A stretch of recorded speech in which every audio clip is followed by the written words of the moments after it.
हरे कृष्णा, राधे राधे। कैसे हैं आप लोग? कान्हा जी की कृपा से आप सब ठीक होंगे। राधे राधे। अब हम कार्तिक मास के दूसरे अध्याय का महात्म्य शुरू करते हैं। कथा कुछ इस प्रकार है।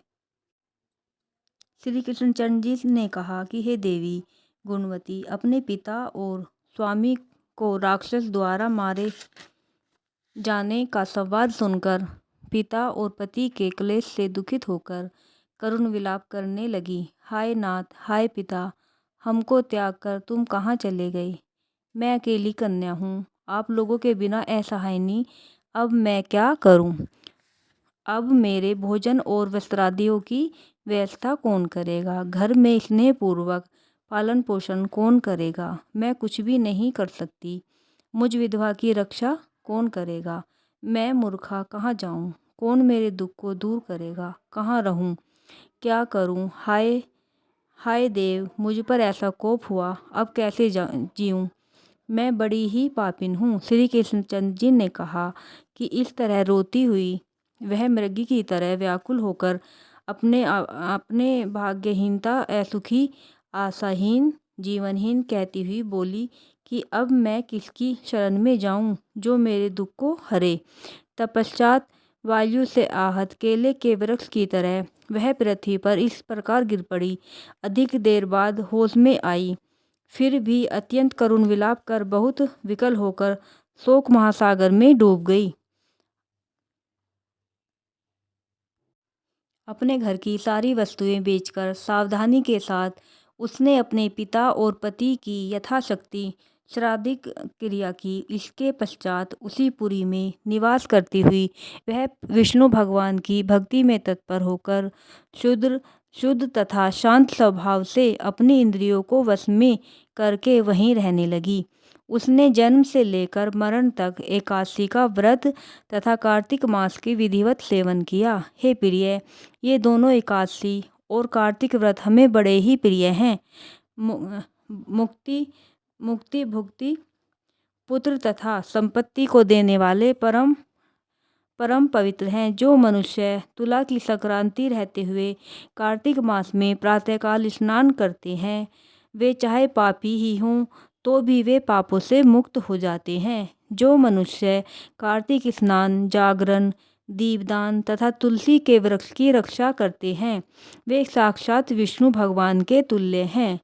जो भक्त कार्तिक मास में विष्णु भगवान के मंदिर में जाकर मंदिर की स्वच्छता तथा विष्णु भगवान का स्वस्ति वाचन करते हैं, वे प्राणी तो जीवन मुक्त हैं। इस प्रकार जो जन कार्तिक मास में 3 दिन तक श्री विष्णु के मंदिर की स्वच्छता अथवा उनका पूजन करते हैं, देवतागण भी उनकी वंदना करते हैं। जिन्होंने जन्म भर इस नियम का पालन किया है, उनका तो कहना ही क्या है। इसी प्रकार वह गुणवती विधवा दत्तचित होकर प्रतिवर्ष कार्तिक का व्रत और विष्णु भगवान की पूजा भक्ति पूर्वक करती रही।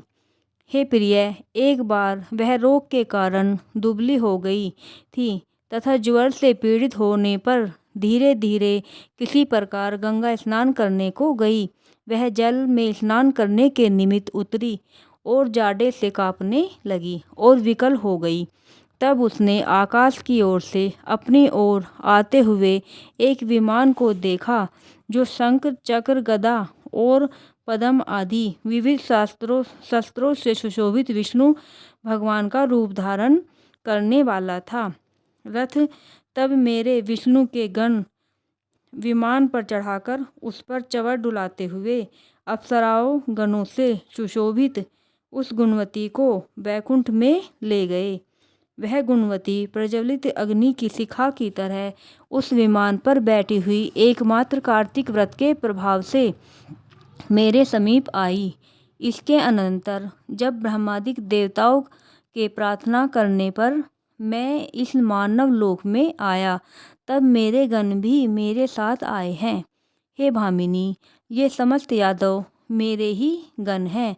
देव शर्मा नामक विप्र, जो पूर्व जन्म में तुम्हारा पिता था, वही इस जन्म में सत्राजित होकर यहाँ है। जो पूर्व जन्म में तुम्हारे पति चंद्र शर्मा थे वही अक्रूर हुए।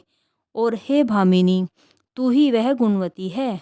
कार्तिक व्रत के पुण्य से ही तू मुझे अति प्यारी है। हे शुभे, पूर्व जन्म में मेरे मंदिर के द्वार पर तुमने तुलसी का बगीचा लगाया था। उसी पुण्य के प्रभाव से तुम्हारे घर पर यह कल्पवृक्ष सुशोभित हो रहा है।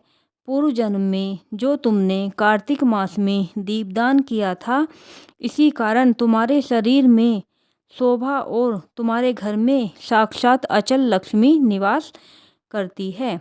उस जन्म में तुमने जो व्रत आदि पति स्वरूप भगवान के लिए अर्पण किया था, उसी के फल से तुम इस जन्म में मेरी प्रिय भार्या हुई हो। पूर्व जन्म में आजीवन तुमने नियम सहित कार्तिक मास का व्रत किया था, उसी से कभी भी हमारा और तुम्हारा वियोग नहीं हो सकेगा। इसी प्रकार जो प्राणी कार्तिक मास का व्रत करेंगे वे सब भी मेरे ही समीप रहेंगे और तुम्हारे ही समान प्रिय होंगे। यज्ञ, दान, व्रत तथा तपस्या करने वाले मनुष्य को जो फल प्राप्त होता है वह कार्तिक व्रत के पुण्य फल और का 16वां भाग भी नहीं होता।